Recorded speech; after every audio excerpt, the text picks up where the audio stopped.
What's up, guys and gals?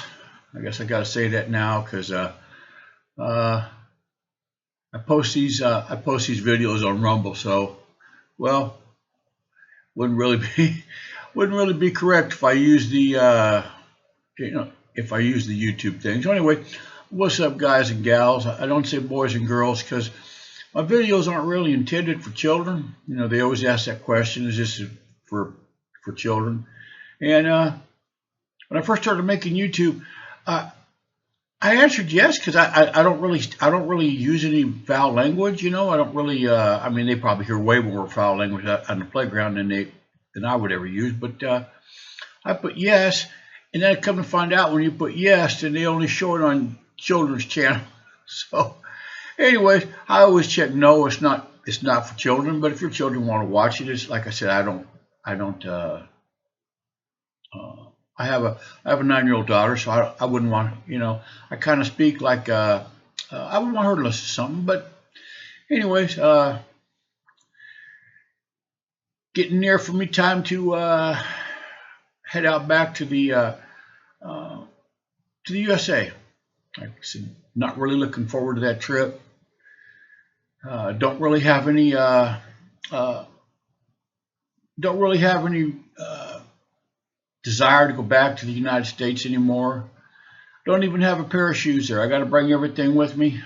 Uh, there's a lot of things that uh, you can get over here from the USA, but they have to ship them over, or somebody has to bring them over. Like I'm going to bring back a lot of stuff, but I'll just give you an example. Just a bottle of Advil.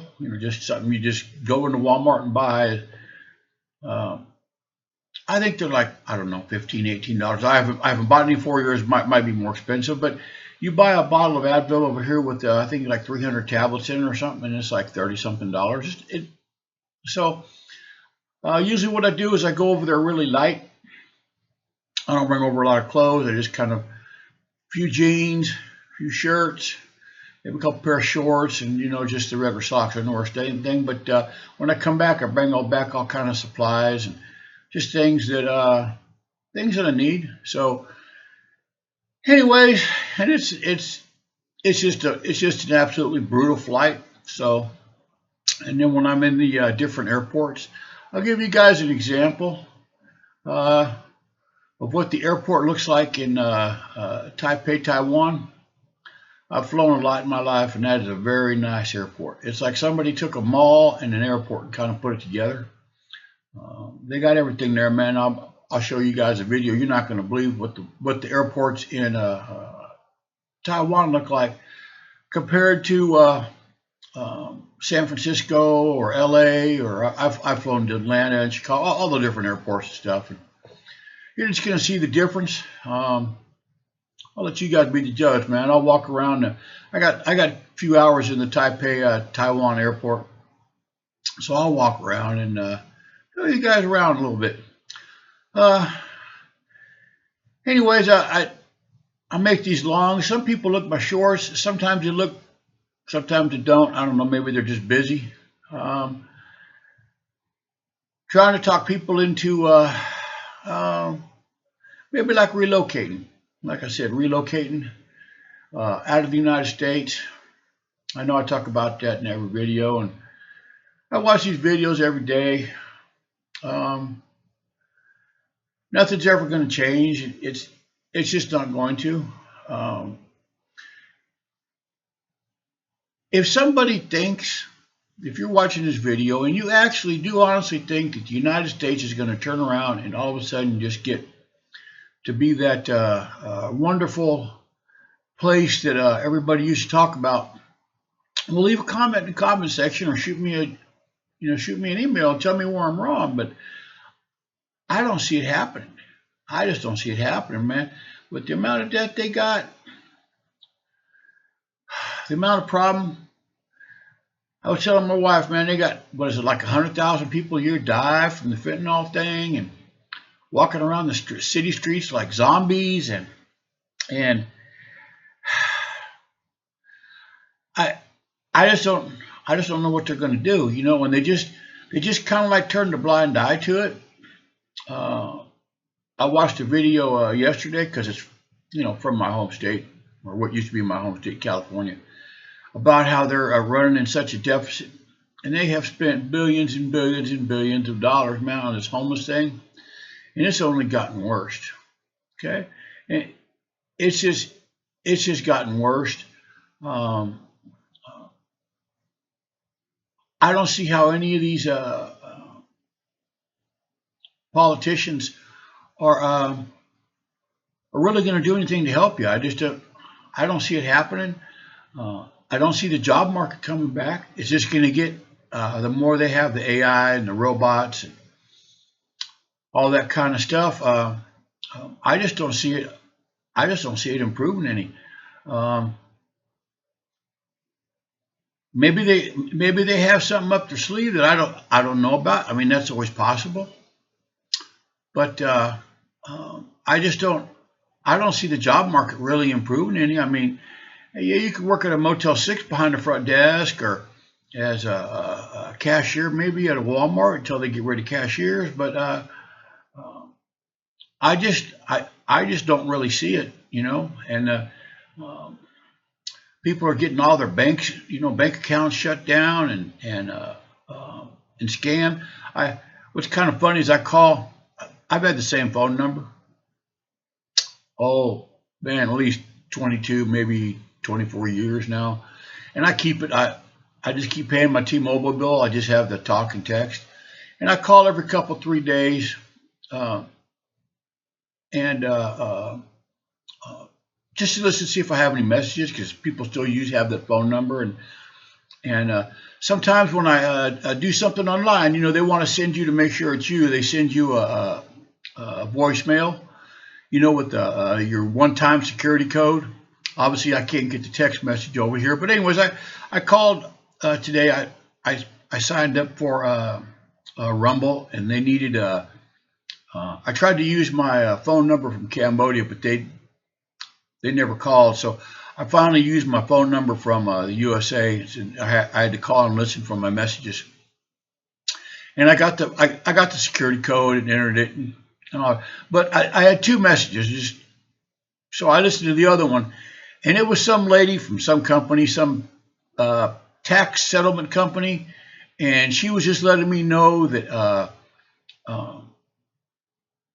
I owed back taxes. I'm not. I file taxes for every year, man. There's no way I didn't say anything. It was just a recording, and this was my last opportunity under some kind of a program to get with them and to give them all my tax information, and they could work with the IRS. Um, and I'm just thinking to myself, I just deleted. I just pushed 7 because that's what T-Mobile, you push 7 and it just deletes it. I deleted both of them. But anyways, and I thought to myself, what kind of a person would, because she wanted to leave me her phone number and her extension number, whatever, call back. Number one, they don't even know who that is on that phone number they call. They don't know my full name. They don't know my date of birth. They don't know my social security. They don't know any of that stuff. So how would they know that that I owe back taxes? I would have gotten letters or something. The IRS doesn't call you on the phone; they send you letters. And I guess people fall for that stuff, man. They must, or nobody would waste their time doing it, right? I mean, if they if they're taking time out of their day and they're doing all this trying to call these numbers, they're just calling just whatever numbers, whatever random numbers they can find. Uh, she didn't even use my name. She just told me her name. So I mean, obviously it was a scam of some kind or another. I don't know what the deal is, but I usually get them from India. But she was actually speaking pretty good English, so she was from somewhere in the United States, probably. Don't know where. Anyway, so I also trying to promote my business. Like I said, I'm doing this YouTube channel because I'm going to promote a business when people are fleeing. help them come over here. But like I said, then it won't be free. But so I post my videos. I post them here, and I post them on Rumble. But I've been posting them on X, and I don't know if any of you guys have ever. I never looked at Twitter. Okay, so I don't know. Maybe it was like that before. I don't know. But I post my videos to Twitter, so I have two Twitter. The same thing. I have two YouTube channels, and I post my videos on Twitter, and excuse me, not Twitter, on X, and I get these cryptocurrency scam things. It's the same letter. It's exactly the same. This is your hello, brother Cindy. This is your sister Lisa. Lisa, I'm still getting over my husband's passing away, and he had a lot of money in the bank, and I can't get the money out of the bank. He didn't leave me any of his information, and I need to get a lawyer. And if you didn't blah, the whole thing. I don't know if you guys get those two, but in the very start of the scam, it says this is your sister Lisa, but then the name on the thing will only have like one follower or two followers, won't have a picture of anybody, and then and it's got a boy's name, and then it says this is your sister Lisa. Anyways, it's just funny, and that X has just turned into a whole bunch of. I look at it just from time to time, look at my videos, and it's nothing but a bunch of ladies trying to get you to DM them, in a compromising position, showing you their breast and the cleavage and their it's just, to me, it's just kind of, I don't know if anybody spent any kind of time at all on that X, man. They just have, I don't know.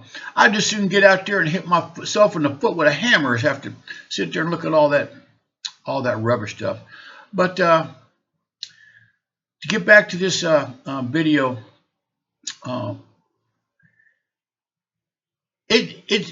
next year is going to be some crazy stuff. It's just going to be some crazy stuff. They're going to distract you guys in every kind of which way. Maybe aliens or something. It's going to be some kind of a government op or something. And like I said, for you people that are pretty intelligent, you got to know what's coming. I mean, you guys just have to see what's coming. I watch the pretty intelligent people on YouTube and then other platforms. One of them's Dan Bongino. He used to be a Secret Service agent. I don't know if you ever heard of him. One of them is Ed Bustamante. He's an ex-CIA. He was undercover operative. So was his wife, and they had planned on moving out of the USA. He said he's getting him and his family out of the USA, and they were going to wait until a couple more years. But I just heard him say that they had a change of plans, that they're going to be leaving in the spring of 2026, which is coming up here real fast. And he's an ex-CIA agent. His wife was too. They were both in the CIA. I guess that's where they met. But anyways, he probably has access to information. Matter of fact, I'm sure he has access to information that we're not allowed to have. Most of those people still have a security clearance, a very high security clearance. Anyways, so he kind of bumped up his plans to the spring. I would imagine if somebody like that is getting ready to bail out of the country, he's not saying where he's going. He obviously, for security reasons, he's not going to talk about that. But he probably knows something that all of us should pay attention to. Okay, like I said, these politicians and all these people that you vote, I don't care if you're Republican, Democrat, or whatever it is, man. They just getting everybody to fight one another so they can just do whatever they want. Steal more money from the American people. Raise taxes, and all the rest of that stuff. Trump keeps talking about he's going to send everyone a rebate check from these tariffs and all the rest of that stuff, man. And it just kind of goes away. It just kind of drifts away. And then every now and then it comes back. And he said this is going to be the biggest tax refund year in history. And, like I said, I did vote for Trump the first time around because it was Trump or Hillary Clinton, and I just didn't want. I mean, like I said, it wasn't because he was Republican. I don't like that lady. Just many different reasons. I don't like her. I don't care for her husband or her. So that was the two choices I had. But the last couple of elections, I just haven't even voted. Nothing's going to change. It's not going to change. All I can tell all you guys, man, is for the love of God, find a place to go. Keep your family safe. I was telling my wife that there is no way the police and the military can take care of you. It's just not going to happen. You got, they don't even know how many people they have, but I'm going to say anywhere between 360 and 400 million people in the USA. And probably have way more than that in the guns. And then people say, well, they need to ban the guns. Criminals can still get the guns. You don't think they can get the guns? I could go back to the USA. I could bet you I could buy a gun in 2 days. Not even put in any paperwork, man. I could buy one off the street somewhere. So the criminals can still get the guns. Okay, you're not going to keep them from getting. And all those military people and police and whatever, sheriffs, all that. If things started getting really crazy, man, they're just going to stay home and protect their own family. That's what I would do. If I was a law enforcement officer, or if I was in the military and things just got out of control where they had to declare martial law, put all the people on the street, I'm not coming in. I'm going to stay home and protect my own family. So, best thing I can tell you guys to do is to prep. Okay, you guys prep for everything. I was a prepper before I came over here. I had a bug out bag and I just prepped. I'm not going to go into the whole thing because it would take me too long. But anyways, you guys need to prepare for something, man. So, and if you don't, you're going to be, even if you're an intelligent, well-educated, got some critical thinking skills going on, you're going to be stuck in that United States with a whole bunch of idiots who all they can do is sit around and smoke weed and go around and do crazy things. I'll give you guys one more example. I watched here a while back, I think it was in Southern California, it was in the Bay Area somewhere. They had a street takeover. There must have been 1,000 people on that street, and they had the cars.